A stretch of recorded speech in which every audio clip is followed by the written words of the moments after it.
Senate में मुख्तलिफ सियासी जमातों की खुजदार धमाके की मजम्मत। साबिक वज़ीर आज़म अनवारुल हक काकर ने कहा कि बलूचिस्तान में भारतीय प्रॉक्सीज के खात्मे का वक्त आ गया। उनका फलसफा फितना और फसाद है। बलूचिस्तान के ये लोग किसी के हुकूक की जंग नहीं लड़ रहे, ये जान लें।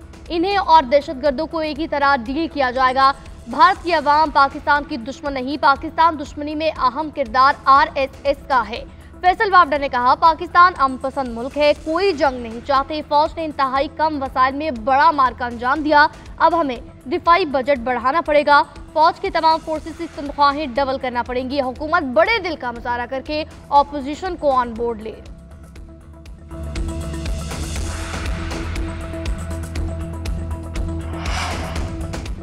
मासूम बच्चों को कत्ल करके कौन से हुकूक की बात की जा रही है? पहाड़ों पर मौजूद लोगों को हथियार और बम कौन देता है, हम जानते हैं।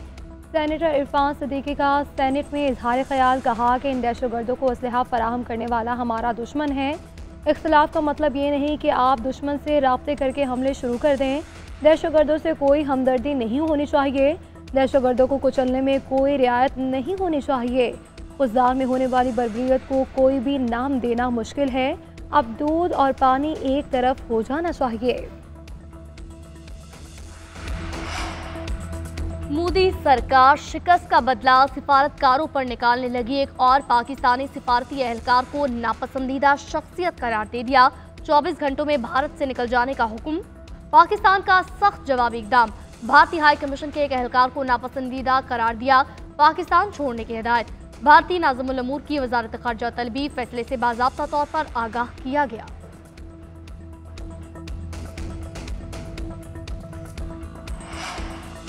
वज़ीर आज़म शहबाज शरीफ और फील्ड मार्शल सैयद आसिम मुनीर का कोयटा का हंगामी दौरा, ज़ख्मी बच्चों और दीगर मुतासरीन से मुलाकात, खैरियत दरियाफ्त की। वज़ीर आज़म ने कहा कि दहशतगर्दी की बुज़दिलाना वारदात भारत के एजेंट्स की कारस्तानी है। दुश्मन का हथियार बनने वाले दहशतगर्द बलोच पश्तून अवाम की अक़दार पर दाग हैं। ये दहशतगर्द गिरोह जो बज़ाहिर नस्ली शनाख्त की आड़ में छुपे हुए हैं।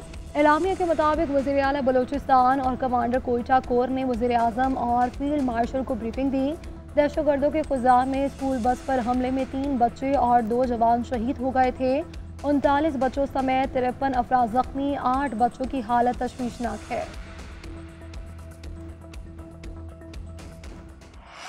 पाकिस्तान और भारत के दरमियान जंगबंदी कराई, दोनों फरीकैन के दरमियान तजारत के जरिए तनाज़ा खत्म कराया। अमरीकी सदर डोनाल्ड ट्रंप के व्हाइट हाउस में जनूबी अफ्रीकी सदर के साथ प्रेस ब्रीफिंग, बोले, पाकिस्तान की अजीम क़यादत और बेहतरीन लोग हैं। भारत पाकिस्तान के साथ बड़े मुआहदे कर रहे हैं।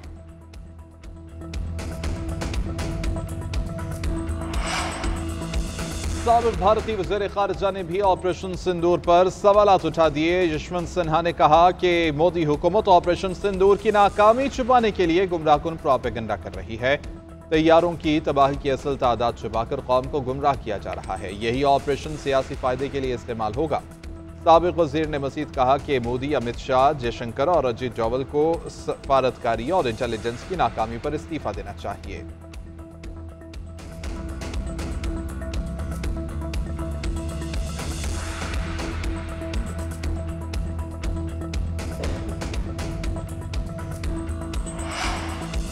वाशिंगटन DC में फायरिंग, 2 इजरायली सिफारतकार हलाक। दोनों अफराद को उस वक्त मारा गया जब वो कैपिटल म्यूजियम से बाहर निकल रहे थे।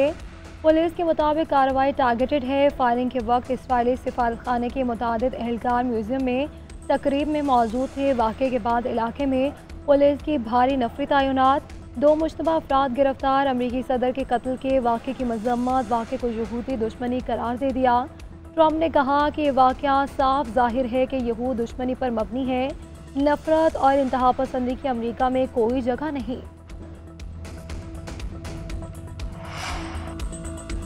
अक़वाम मुत्तहिदा की बड़ी कामयाबी, गजा में पहली बार 90 इमदादी ट्रक दाखिल। गजा में मार्च के बाद ये पहली इमदादी तरसील है। गजा में इंसानी बहरान अपनी इंतहा को पहुँच चुका है। लाखों अफराद खुराक, पानी और अद्वियात की शदीद किल्लत का शिकार हैं।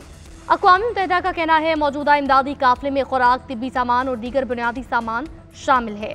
सख्त पाबंदी और बुनियादी ढांचे की तबाही के सबब इमदाद की तकसीम में शदीद मुश्किलात। अक़वाम मुत्तहिदा के तर्जुमान सफियान दुजाक ने कहा, इसराइल की जानिब से जुज़वी इजाज़त मिलने के 3 दिन बाद ये इमदाद भेजी। ये इमदाद गजा में इंसानी बहरान के मुकाबले में समुंदर में एक कतरे के बराबर है।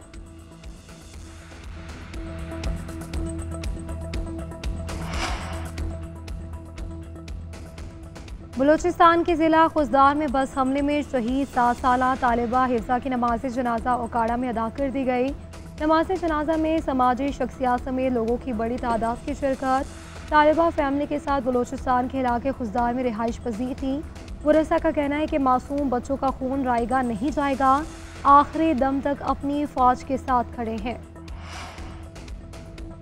बलूचिस्तान में भारतीय दहशतगर्दी पर सिख फॉर जस्टिस के सरबराह गुरबतवंत सिंह पन्नू का सख्त रद्द-ए-अमल। कहा, भारत ने बलूचिस्तान में दहशतगर्दी की और मासूम बच्चों की जानें ली।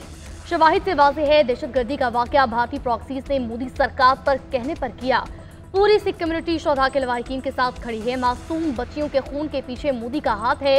जो खून बलूचिस्तान में बहाया गया, इसका हिसाब लेना चाहिए।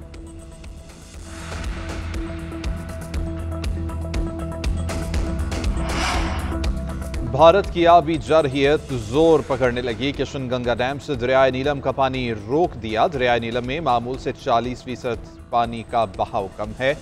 हालिया कशीदगी के दौरान भारत ने किशन गंगा डैम से इजाफी पानी छोड़ दिया था। भारत की जानिब से दरियाए चनाब को ब्यास और रावी से मिलाने के मंसूबे पर भी तेजी से काम जारी है। भारत पाकिस्तान को पानी से महरूम करके अपने मज़मूम मकासद हासिल करना चाहता है। जवाब में पाकिस्तान और चीन मिलकर मोमन डैम की तामीराती सरगर्मियों में नुमाया तेजी लाए हैं। भारत की जानिब से पहलगाम हमले के बाद सिंतास मुआहदे को मुअत्तल करने की धमकी दी गई थी।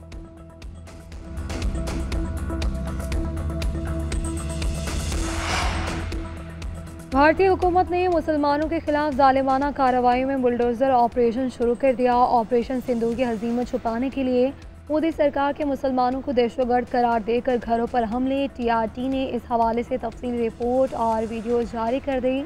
मोदी सरकार गैर कानूनी रिहायशियों का बहाना बनाकर मुस्लिम बस्तियों को मिसमार कर रही है। इंतहा पसंद हिंदू की जानिब से नस्लकुशी का भी सिलसिला जारी है। 7000 से ज़ायद घरों को ज़बरदस्ती खाली करवाया गया, जिनमें ज़्यादातर मुसलमान ख़ानदान मुकीम थे। हैरान कुन तौर पर उन्हीं इलाकों में मौजूद हिंदुओं के मकानात को हाथ तक नहीं लगाया गया। मोदी सरकार का ये वार वाज़े मजहबी तासुब की अक्कासी है। मोदी सरकार के हुक्म पर इन मकानात को मिट्टी का ढेर बना दिया गया।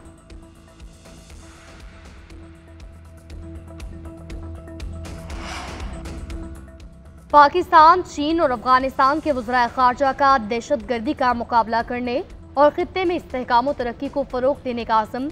नायब वज़ीर-ए-आज़म और वज़ीर ख़ारजा इसहाक़ डार, चीनी वज़ीर ख़ारजा वांग यी और अफ़गान अबूरी वज़ीर ख़ारजा अमीर खान मुत्तकी की बीजिंग में गैर रस्मी मुलाकात।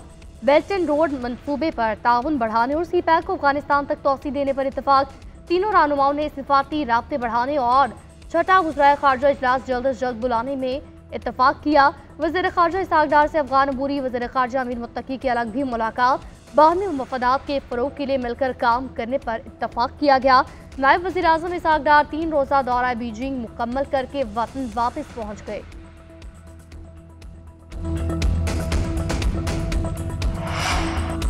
मुल्क में क़यामत खेज़ गर्मी, हीट वेव की लहर में शिद्दत का इम्कान। झुलसा देने वाली गर्मी से हीट स्ट्रोक का खतरा बढ़ गया। सिब्बी में दर्जा हरारत 52, डेरा गाजी खान और दादू में 51 डिग्री को छूने का खदशा। बहावलपुर का दर्जा हरारत 50, सक्खर का 49 डिग्री तक जाने का इम्कान।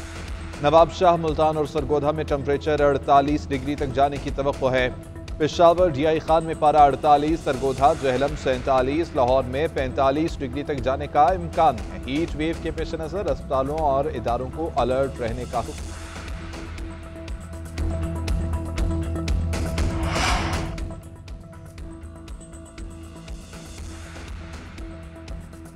हुकूमत और IMF के दरमियान बजट पर मुशावरत हतमी मराहिल में दाखिल। IMF का सरकारी इदारों की निजकारी तेज करने पर जोर। हुकूमत ने IMF से निजकारी प्लान शेयर कर दिया। वज़ारत खजाना के हुक्काम का कहना है राइट साइजिंग का अमल दिसंबर 2025 तक मुकम्मल कर लिया जाएगा। ब्रीफिंग में बताया गया PIA की निजकारी भी इसी साल मुकम्मल होने की उम्मीद। आइस्को, फेस्को और गेप्को की निजकारी होगी। दूसरे मरहले में हैदराबाद, सक्खर, पेशावर इलेक्ट्रिक कंपनियों की निजकारी होगी। मुनाफा बख्श सरकारी कमर्शियल इदारों की निजकारी अव्वलीन तरजीह है।